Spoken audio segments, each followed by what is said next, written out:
तीन बेवकूफ दोस्तों ने एक गधा पाल रखा था।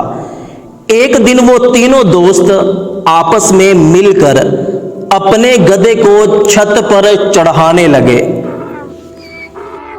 इसलिए कि गधे का चारा छत पर पड़ा हुआ था।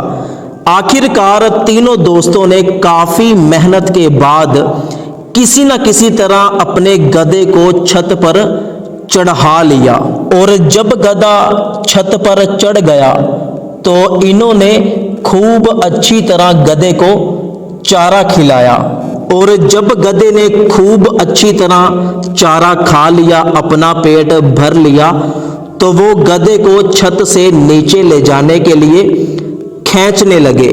अब वो गधा नीचे आने का नाम ही नहीं लेता था। एक दोस्त ने गधे को खींचा, वो नीचे गिरा और जख्मी हो गया। फिर वो दोनों गधे को छत से नीचे उतारने की कोशिश करने लगे। एक दोस्त गधे को आगे से खींचने लगा और दूसरा दोस्त गधे को पीछे से धक्का लगाने लगा। इन्होंने काफी कोशिश की कि किसी न किसी तरह गधा छत से नीचे उतर जाए, लेकिन गधा एक कदम भी आगे ना बढ़ा। वो दोनों दोस्त थक हार कर नीचे आकर बैठ गए और आपस में बातें करने लगे कि शायद हमारा गधा खुद ही नीचे उतर आएगा। वो दोनों गधे को लेकर बहुत ज्यादा परेशान थे कि कहीं गधा छत से नीचे ना गिर जाए, या गधे की वजह से छत नीचे ना गिर जाए, इसलिए कि छत बहुत ज्यादा कमजोर थी। गधा इधर उधर छत पर दौड़ने लगा और अपने पैरों से छत को तोड़ने लगा। आखिर वही हुआ जिसका डर था, गधा छत समेत नीचे गिर गया। तो वो दोस्त बहुत ज्यादा परेशान हुए कि काश हम इस गधे को छत पर ना चढ़ाते और हमारी छत ना गिरती।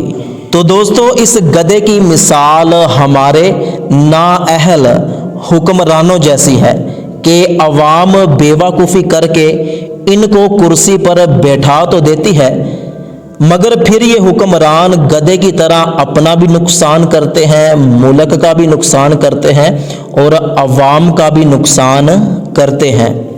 फिर अवाम नारे लगा लगा कर, जुलूस निकाल कर उन हुक्मरानों को कुर्सी से नीचे उतारने की कोशिश करती है, लेकिन ये हुक्मरान है कि इस गधे की तरह कुर्सी से नीचे आने का नाम ही नहीं लेते। और दूसरा सबक ये मिलता है कि नाअहल लोगों को ऊंचा मुकाम मनसब ना दें जिसके वो काबिल ना हो, वरना वो अपना भी और मुकाम मनसब देने वाले का भी नुकसान करेंगे। अगर बात समझ आई हो तो ये वीडियो अपने दोस्तों तक जरूर पहुंचाइएगा।